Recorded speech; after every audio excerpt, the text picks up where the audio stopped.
জুলাই অভ্যুত্থানে আহত যোদ্ধারা, জয়াবৃন্দ, বেসামরিক পরিমণ্ডলের বিশিষ্ট ব্যক্তিবর্গ, বিভিন্ন সরকারি হাসপাতালের পরিচালকবৃন্দ, অফিসার জেসিওস এবং অন্যান্য সৈনিক ও অসামরিক কর্মচারীবৃন্দ, উপস্থিত সুধী, আসসালামু আলাইকুম। আমরা আজকে আপনাদের এই ইফতারে নিমন্ত্রণ করেছি। আপনারা কষ্ট করে আমাদের মাঝে উপস্থিত হয়েছেন এবং মিডিয়ার সদস্যরাও আমাদের মাঝে উপস্থিত হয়েছে। আপনাদের প্রতি কৃতজ্ঞতা। আপনারা কষ্ট করে আমাদের এখানে এসেছেন। আজকে আমরা এই আহত যোদ্ধাদের জন্য এই ইফতারের ব্যবস্থা করেছি।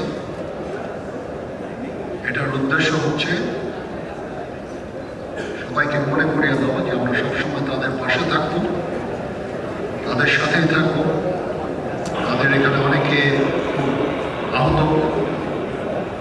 অনেকে চলাফেরা করতে পারেন না, দেখতে পারেন না। আমি আপনাদেরকে অ্যাসুরেন্স দিচ্ছি যে আমরা সবসময় আপনাদের পাশে থাকবো। আজকে এই ইফতার আয়োজন এবং আপনাদের যে আর্থিক সহায়তা ভবিষ্যতে দেওয়া হবে, আজকেও কিছু কিছু করে আমরা দিব। এর উদ্দেশ্য একটাই, এটার জন্য এই যে আমাদের বিজনেস এন্টারপ্রেনার, ব্যাংকার্সরা তারাও এখানে উপস্থিত হয়েছেন। তাদের অর্থে, তাদের আর্থিক সাহায্যে আমরা এটা করছি। তাছাড়াও ডিজিএফআই আপনাদের জন্য টাকা অর্থ দান করেছেন, সেই অর্থ আপনার কাছে পৌঁছাবে ইনশাআল্লাহ। এসএসএফ, স্পেশাল সিকিউরিটি ফোর্স টাকা দিয়েছেন এবং এই সমস্ত ব্যাংকাররা টাকা দিয়েছেন। আমরা সেনাবাহিনীর তরফ থেকে টাকা খরচ করছি।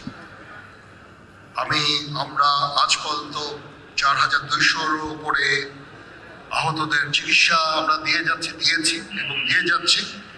আমাদের এই সাহায্য সহযোগিতা, সবার এই সাহায্য সহযোগিতা সবসময় জারি থাকবে ইনশাআল্লাহ। আমরা চেষ্টা করব আপনাদের একটা রিহ্যাবিলিটেশনের জন্য, সেই দিকেই ইনশাআল্লাহ আমরা চেষ্টা করে যাব এবং এই আর্থিক সাহায্য সহযোগিতা সবসময় আপনাদের প্রতি আমাদের জারি থাকবে ইনশাআল্লাহ। তো আপনারা কখনো মনোবল হারাবেন না। মনোবল হারানোর কিছু নাই। আপনারা জাতির কৃতি সন্তান। আপনারা এই দেশ এবং জাতির জন্য অনেক কিছু ত্যাগ করেছেন। আমি আপনাদের অভিনন্দন জানাচ্ছি, আপনাদের প্রতি কৃতজ্ঞতা জানাচ্ছি এবং আপনাদেরকে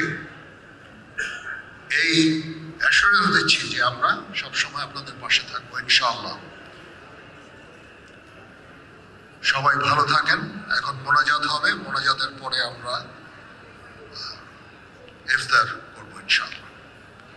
ধন্যবাদ সবাইকে।